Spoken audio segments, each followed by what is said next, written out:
Hello guys, welcome back to another video. Now don't be confused, I know this video starts where the last one ended pretty much, at Baysbrown, with the gorgeous views. I highly recommend Baysbrown, it's properly nice. But yeah, this video is going to be me going to Studfold campsite and the journey that happens then. So yeah, we've pretty much packed up. Just got to do the pop top and get the mattress down. I'm not going to have the pop top up when I go solo because there's no point. I'm going to drop Charlie off at my house so he can get himself off back home, and then we're off out to a campsite called Studfold. Only studs are allowed there, so don't know why they've let me in. There's still people arriving because obviously I want to do Sunday, Monday with it being bank holiday, and there's a lot of people that are here that are staying here throughout and they won't be going back till Monday. There's a couple of guys from Dubbed Out down there, and a subscriber down there as well, which was lovely to see you. You know who you are. We're nice chatting with you yesterday. So yeah, spin this chair around like a pro, and off we go. Nice.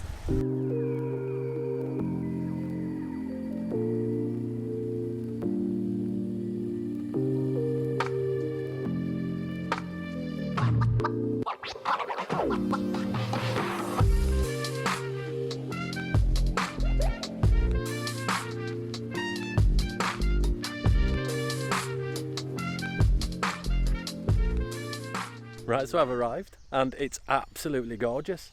This is lovely, this is really nice. So this is like my chilled, I'm not even doing a walk because this is the same weekend that I went up Bowfell and a few days after me doing the charity bike ride. So yeah, my legs need a rest, and the sun's come out, so I might even get the solar panels out and see if I can get the EcoFlow charged up, and then yeah, talk to you about the other thing that runs the microwave. We'll talk about it later on, but yeah, awesome. I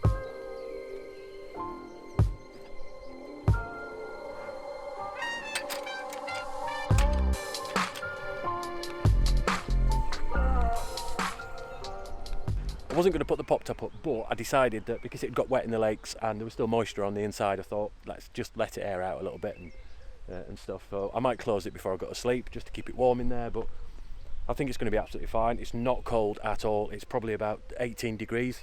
And yeah. You see, I love the countryside, but also hay fever.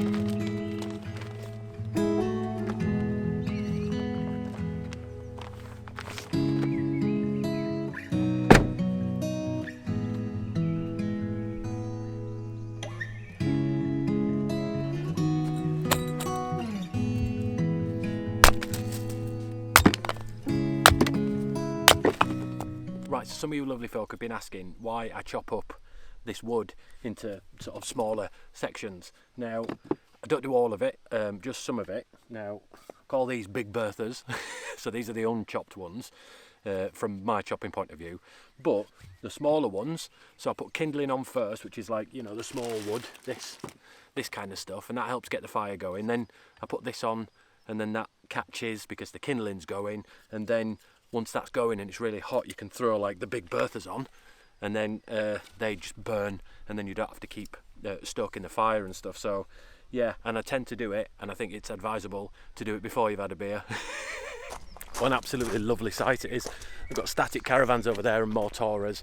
Obviously the cafe, which is lovely. They've got like the little camping shelter area over there.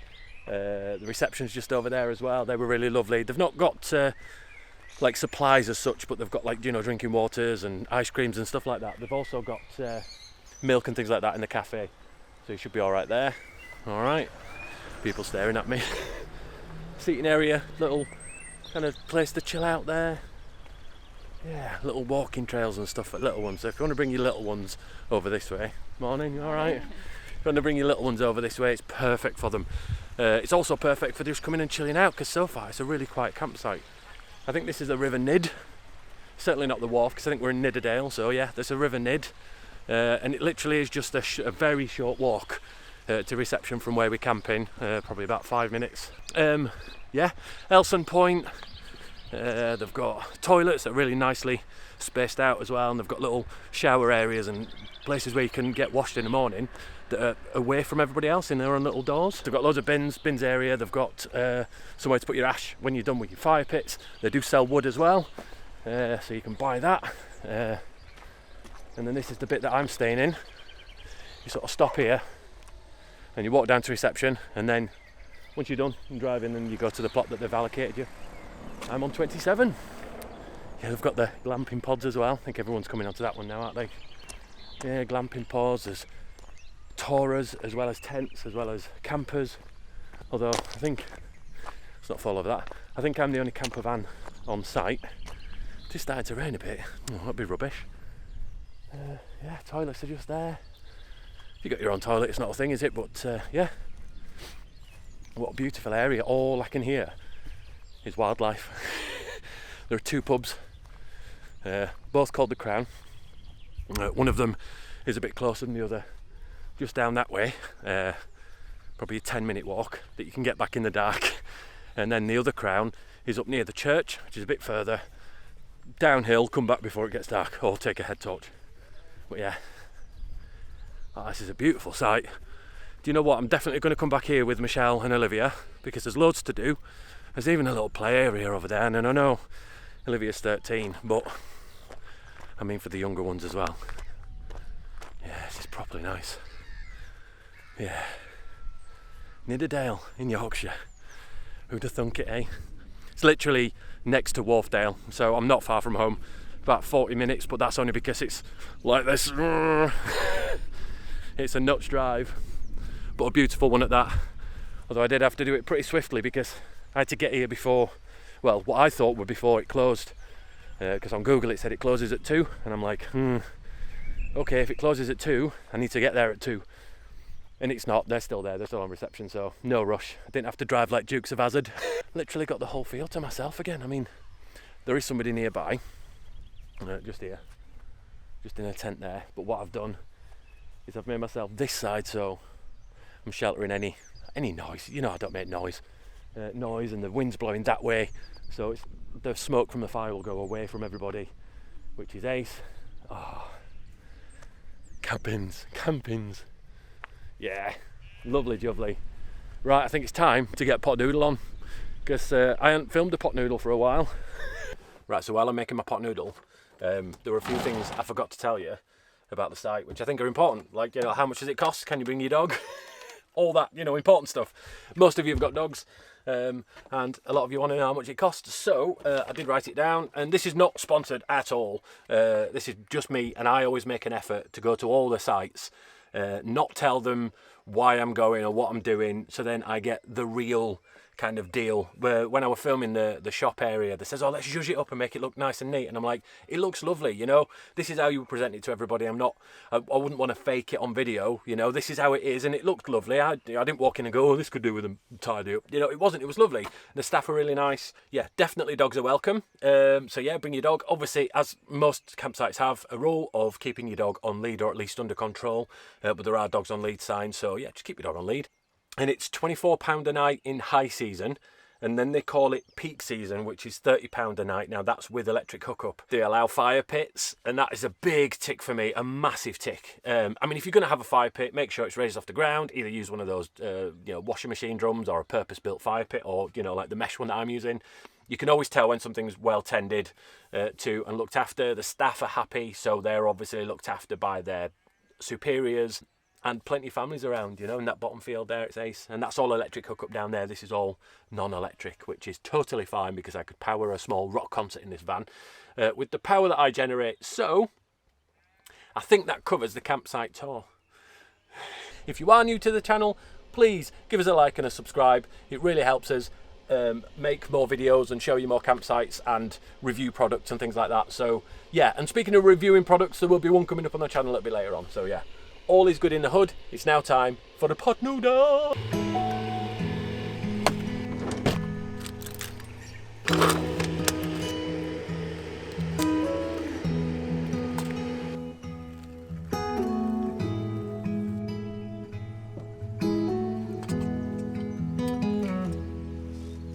Right, so I've just accosted someone from the farm. No, he came up in his Ace kind of 4x4 thing, and he started chatting to me. He started telling me all sorts of information about this place. And as much as I wanted it to go in and then tell you what it was about, I just thought, do you know what? I'm just going to get to him to tell you what it's all about, because honestly, there's so much going on here that I couldn't even think about trying to talk to you about all of it. And we'll come back here with Michelle and Olivia and obviously Branston the dog, and we'll do all the trail, we'll do the woods, the gorge and everything like that. But take it away. So here at Studfold, the farm's been in our family for 400 years. I'm the 18th generation, so it means a lot, does this place to me. It started off just as a farm, and it's now diversed into a caravan and campsite with a fairy trail through it. The fairy trail's got all sorts of things you do on it. There's go-karting, there's ride on tractors, there's a play barn, and then there's the magical wood. Up at the magical wood, you've got to go through a locked gate, and you've got to find that code somewhere on the trail. I'm not going to tell you where, but it's up on the trail. Nice. But up there is the most picturesque part. There's a beautiful waterfall up there. It's all sorts. It's just really sort of magical up there. Mm-hmm. This place is built up from, like I said to you, there was one caravan that turned up one day and pitched up on our field, and they asked if they could do that. After that, multiple caravans kept coming in, and that's what started our caravan site. And the campsite's built up itself. We used to have a lot of pitches. We've cut down and made them bigger sizes. So you were mentioning there's a like a gorge in there over this way. Yeah, there's Halstein Gorge, which is close, which has just been bought by a new business. But yeah, that's just down there. They have rock climbing and abseiling and all sorts. Yeah, and you've just partnered up with Lost Earth Adventures. Is that them? No. The Lost Earth are with us. They're down at the farm as well, and you can book on our website. And it's sort of there's three activities. It's abseiling, rock climbing, and gorge scrambling in our gorge. But yeah, that sounds right up my alley, does that? So yeah, we will be back with the family and we will explore more of this. But as you guys know from last week's video, it's last week's video to you, but it's yesterday to me, and my legs are in bits. So I'm just going to chill out with a beer and a campfire tonight, and my pot noodle, obviously healthy. But yeah, no, thank you so much for chatting with me. That's really nice. # not sponsored either, and it's been really nice chatting with you, mate. Yeah, thank you for coming up and explaining this to me, and they've given me some bits, and I'll put a link in the description below where you can come and book on this site, because there's loads more information on there as well. Lovely. Awesome. Thank you. Boom. Cheers. See that? Nice. Down with kids, Anna. So I've got a confession to make. I took a free thing. I get about 5 or 6 emails a day with people trying to sell me their tats, and it's got nothing to do with camping, and I turn them away. I turn them all away. But then when the odd one comes through, it's not going to be a channel constantly flogging stuff to you, because I only like to take things that I know that are going to be either useful to you or useful to me, and then you'll find useful as well. I did a poll on Facebook, and not a poll, I just asked for everybody's opinion, and I put a picture of it up, and I said, do you think I should take this as a free item to review and talk about on the channel? And 99.99% of you said yes. So I said, yeah, okay, I'm gonna take this unit to review. I used it on last week's video, as you saw, powering a microwave in the van, and as much as I bought the microwave as a bit of a giggle to see whether, I could use a microwave in the van and it'd be ace, it actually came in really, really handy. We were all using it like for 4 minutes at a time, and then we warmed our coffees up in the morning, and this beast only went down to 88%. I put it in the footwell of the van, just in the footwell, just here, and then ran an extension lead from it to the microwave. This is, I'm going to say portable loosely, because it's a heavy unit, it's a beast of a unit. Still charges on the same solar panel system that I've bought, and it also has the same screen as the last one. I'll show you it in a minute. It has the same screen, some more inputs, and it's got more plug sockets on the back. It charges from 0 to full in about an hour and a half, which is very similar to the other one. You can switch the fast charge off, because apparently if you're fast charging all the time, it will degrade the battery quicker over time. So slowly charging, if you've got the time, is probably better. It can be used, right, not just in the van. So we've used this down at the allotment. As you saw in one of the previous videos, we go down to the allotment a lot, and it meant that we could use the electric lawnmower, because no electric down at an allotment. Oh yeah, so what you could do is, like Thomas Heaton, on his channel, he powers his whole van with a power hook. So everything is plugged into that, his lights, all of his electrics, his power, everything like that is all plugged into his power hook. So you wouldn't necessarily need a battery that I've got and then a leisure battery and one of these, you could power your whole van. So you can run items up to 3,400 watts on this beast. Let's have a look at the unit in a little bit more close-upness, or whatever. Right then, so I just pop that on there. I love the fact there's a flat surface on the top of this as well. It's the small things that impress me, I'll be honest with you. So yeah, on this front side, it's very, very simple. It shows you the amount of hours that are left based on what you're running. So there's 4 USB ports, there's 2 USB-A's that are normal port chargers, and then there's 2 fast charging ports. So if you've got 2 Samsung phones or whatever, you want to fast charge them, pop them into there. There's USB-C there, which is 100 watt.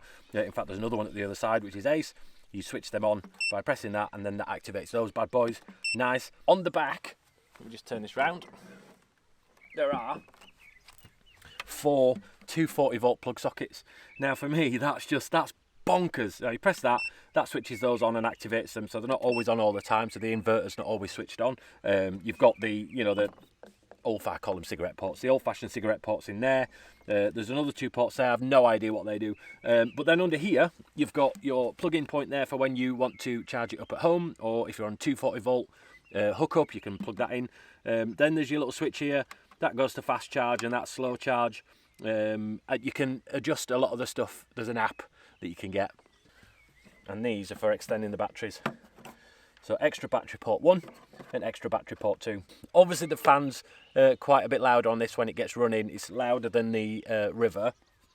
But when you've got a microwave going, or a kettle going, or something powerful going anyway, like a hairdryer or a vacuum or a lawnmower, not really bothered about the fan because the unit you're using is louder than the fan itself. After doing a bit of research, I've figured out that roughly on the market, you're paying about £1 per watt, no matter what power bank you get. My Boden's generator was 150 quid and it's 150 watts. The EcoFlow River is 720 watts and is 699, so it's not too far off, it's probably just slightly less than £1. This EcoFlow Max is 2000 watts, you know what numbers come in, and it's £1,999. Now, there's a lot of you out there now, I know, because I'm a Yorkshireman going, there are way cheaper ways of powering your van, and I completely understand that, and some of you guys have got some ingenious ways of doing it. Some people out there don't even want to use electricity. They just want to be totally off-grid and chilled out and relaxed and, with nature, and I get that. But I'm not one of those people. I'm one of those people that likes their home comforts in the van, and the addition of the microwave, honestly, it's just so much easier. Some people might not call this camping, but it is what it is. It is what you want it to be, is camping. And for me, it's all about luxuries and a microwave. Right, should we just do camping stuff now? Yeah, let's do camping stuff, but buy an EcoFlow, or one of them, all of them. Get them all, just get them all. Yeah, nice.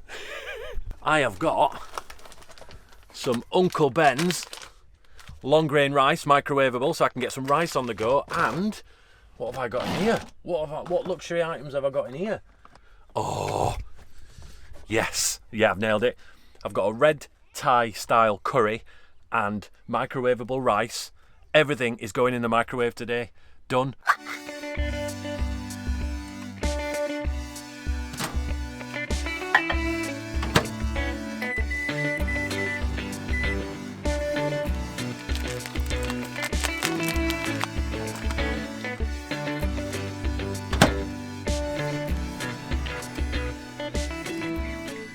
It looks a little bit like dog sick, but it tastes nice. Really hot. What, 5-10 minutes to make dinner? Done. Might go have a play on these swings and slides later on. I won't, they're for kids. Anyway, right, beer and fire pit time, I think.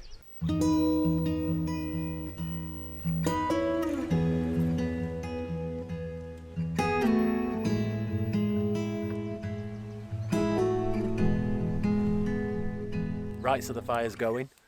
The smoke's going that way now, that's absolutely fine. It won't be long before it's straight in my face, because that's basically what it does. That's what all fires do. No matter where I sit, the smoke always goes into my face. But one thing I always do, and I'm going to do it in a second, is close the door to the van, because and all the vents and everything like that, because I don't want the van stinking like smoke. Oh, it's like instant heat. It's like someone turning on a radiator, but outside. Right, beer time.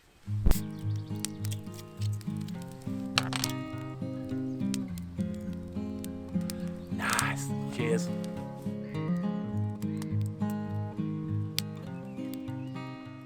Right, so now the fire's going quite well, what I'm starting to do is put slightly bigger logs on. Not the big berthers just yet. And then it'll get really, really hot. And then when it's super, super hot, time to put some big berthers on. And then they will catch and it'll be a nice, lovely, warm, chunky fire. The smoke is now going in my face because it always follows me. Why? Right, I'm going to go over here. That weird man over there is talking to himself on camera again. There's people camping over there that just keep looking at me. I keep doing things on camera, like the whole Wi-Fi thing, trying to get the reception on the phone. All of them just turn around and start looking at me. Right, so I've just been to chat with a chap over there. He was struggling with his fire for a second, and so I thought I'd take him over some firelighters. But yeah, at least those guys over there now know I'm not the weird guy on his own in a camper van. He knows that I've got a family and a dog, and you know, I'm just here reviewing the campsite and stuff. So the chap from over there has just come over and he said, if you want to come over, the guys from the camper van next door are coming over and we're going to have a chin wag and a bit of a chat around the fire. So do you know what I think I might do? I might just bob over. I'm going to wait till the fire goes down a little bit because I don't want to leave it unattended. But yeah, I think I'm going to bob over for an hour and have a bit of a chin wag with them. Maybe take a couple of beers. And yeah, that's lovely. It's really nice. Right, so I'm back from chatting with some complete strangers, and it was lovely because we all had a lot of things in common. Talking vans, burnt most of my wood over there, which is fine, you know, because I was sat around a fire, which is ace, and I've literally just put the last bit of wood that I've got on the fire now. So once this is gone, it's time to go to sleep. Just before I go to bed, I thought I'd let you know that I've got the heater on, full beans, 2 kilowatts. And it's pumping out some reet heat. I can run this for 40 minutes non-stop on full blast, and it's about 25 degrees in here. It's nuts. I put the pop top down. It's nuts.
Well, what a wonderful few days it's been. It's been properly nice. I mean, it's been over a couple of weeks for you guys, but yeah, the Lake District on Friday and Saturday, and then on Sunday I dropped off my friend up at home so he could take his car home, and then came up to this place, the Stud Fold campsite. Absolutely stunning place. Love it, love it, love it. I can't wait to explore more of the site when we come back with our family. And the trails and things like that should be lovely, and the gorge, and yeah, there's so much to see around here. So yeah, I'm looking forward to coming back. But yeah, for now, thank you very much for watching. Don't forget to like and subscribe and all that jazz, because it really helps the channel. Take care. I'll see you on the next adventure. See you. Bye.